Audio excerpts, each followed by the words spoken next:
মেক্সিকোর উর্বর উপত্যকা একসময় এখানে গড়ে উঠেছিল এক রক্তস্নাত রহস্যময় কিন্তু অভূতপূর্ব শক্তিশালী সভ্যতা অ্যাজটেক। তাদের বিশ্বাস, তাদের অস্তিত্ব ঈশ্বরের আদেশে ঈগল আর সাপের সংকেত। কিন্তু কে ছিল তারা, আর কেনই বা তাদের মন্দিরে প্রতিদিন রক্তপাত হতো?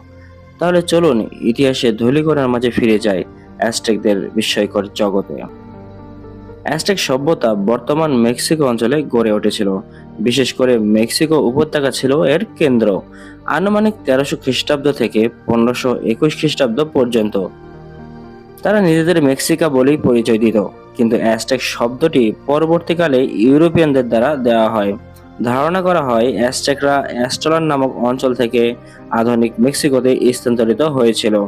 যদিও অ্যাস্টলান কোথায় ছিল তা স্পষ্ট নয়। অ্যাজটেকদের ধর্মীয় বিশ্বাস অনুসারে দেবতা হুইটজিলোপোস্টলে তাদের সেই স্থানে বসতি স্থাপন করতে বলেছিলেন যেখানে একটি বিশাল ঈগল ক্যাকটাস গাছের উপর বসে সাপ খায়। সুতরাং তারা মাইগ্রেশন করে মেক্সিকোতে চলে আসে এবং সেই স্থানের নাম দেয় টেনোচটিটলান। প্রত্নতাত্ত্বিকরা ধারণা করেন যে তারা 1325 খ্রিস্টাব্দে টেনোচটিটলান নগর প্রতিষ্ঠা করেন। প্রথমে অ্যাজটেকরা এই অঞ্চলের শাসক গোষ্ঠী টেপনেকের অধীনে বসবাস করছিল। অ্যাজটেকরা তাদের কর দিত এবং তাদের সামরিক বাহিনীতে সৈনিক হিসেবে কাজ করত। কিন্তু 1428 সালে তারা আরও দুটি শহর টেক্সকোকো ও টলাকোপানের সাথে জোট বাঁধে। তারা অ্যাজটেক ট্রিপল অ্যালায়েন্স গঠন করে এবং টেপানেককে উৎখাত করে। শীঘ্রই অ্যাজটেক জোটের নিয়ন্ত্রণ নেয় এবং ওই অঞ্চলের শাসক গোষ্ঠী হয়ে ওঠে। অ্যাজটেকদের সমাজ ছিল কঠোরভাবে শ্রেণীভিত্তিক। প্রথমে ছিল রাজা বা সম্রাট, দ্বিতীয় শ্রেণী ছিল পুরোহিত, যোদ্ধা ও অভিজাত শ্রেণী, তৃতীয় শ্রেণী ছিল কারিগর ও কৃষক এবং সর্বশেষ ছিল দাস। তবে সমাজের কেন্দ্রীয় ভূমিকা পালন করত পুরোহিতরা। শিল্পকলায় ছিল তারা নিপুণ দক্ষ। পিরামিড, পাথরের ভাস্কর্য, নকশাযুক্ত পোশাক, আলংকারিক মুখোশ ছিল উল্লেখযোগ্য। অ্যাজটেকরা একাধিক ঈশ্বরে বিশ্বাসী ছিল। তাদের প্রধান দেবতা ছিল হুইটজিলোপোস্টলে, যুদ্ধ ও সূর্যের দেবতা। এছাড়াও ছিল বৃষ্টির দেবতা তল্লালক, সর্প দেবতা কোয়েটজালকোটল, কৃষির দেবতা জিপেটোকেক ইত্যাদি। দেবতাদের খুশি করতে ব্যাপক রক্ত উৎসর্গ করা হতো। মন্দিরগুলোতে বন্দীদের হৃৎপিণ্ড উপড়ে দেওয়া হতো জীবন্ত অবস্থায়। অ্যাজটেকদের ভাষা ছিল নাহুয়াতল, যা আজও কিছু মেক্সিকান জনগণের মধ্যে প্রচলিত। এমনকি আমরাও কিছু শব্দ ব্যবহার করি, যেমন চকলেট, টমেটো, অ্যাভোকাডো, চিলি ইত্যাদি। আজকের পপকর্ন, হট চকলেটও অ্যাজটেকরা খেয়েছিল। শিক্ষা ছিল বাধ্যতামূলক ছেলে মেয়ে উভয়ের জন্য, যা বিশ্বের মধ্যে প্রথম দিকে এমন ব্যবস্থা। দুটি প্রধান শিক্ষা প্রতিষ্ঠান ছিল, একটি সাধারণদের জন্য, অন্যটি অভিজাতদের জন্য। তারা চিত্রলিপি ব্যবহার করত। সাহিত্য ছিল পৌরাণিক কাহিনী, কবিতা ও ইতিহাস। মূলত পুরোহিতরাই লেখালেখি করত। তারা চিনাম্পা অর্থাৎ ভাসমান কৃষিক্ষেত্র তৈরি করেছিল। হ্রদের পানিতে কৃত্রিম দ্বীপ বানিয়ে তারা চাষাবাদ করত। মূলত তাদের অর্থনীতি ছিল কৃষি নির্ভর। ভুট্টা, টমেটো, শিম, কাকাও চাষ করত তারা। পয়সা হিসেবে কাকাও বীজ ব্যবহার করত।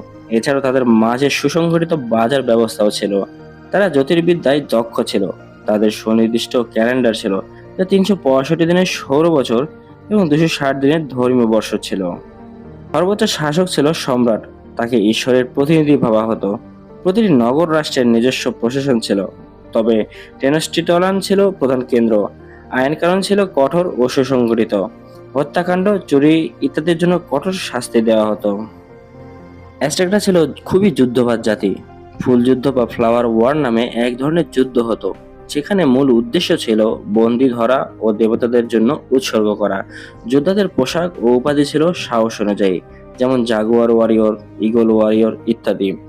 1519 সালে হার্নান্দো কর্টেজের নেতৃত্বে স্প্যানিশরা মেক্সিকোতে পৌঁছায়।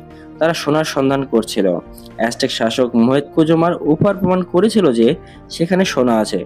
সুতরাং কর্টেজ টেনোচটিটলান পৌঁছার পর কৌশলে মোতেকুজোমারকে বন্দী করে। কিন্তু তাতেও অ্যাজটেকরা আত্মসমর্পণ করে না। স্প্যানিশরা 1521 সালের মে মাসের মাঝামাঝি থেকে 13ই আগস্ট 1521 তারিখে আত্মসমর্পণের আগ পর্যন্ত অ্যাজটেক রাজধানী অবরোধ করে রাখে।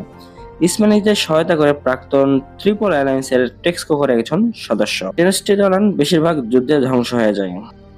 আত্মসমর্পণের পর স্প্যানিশরা ব্যাপক লুটপাট করে।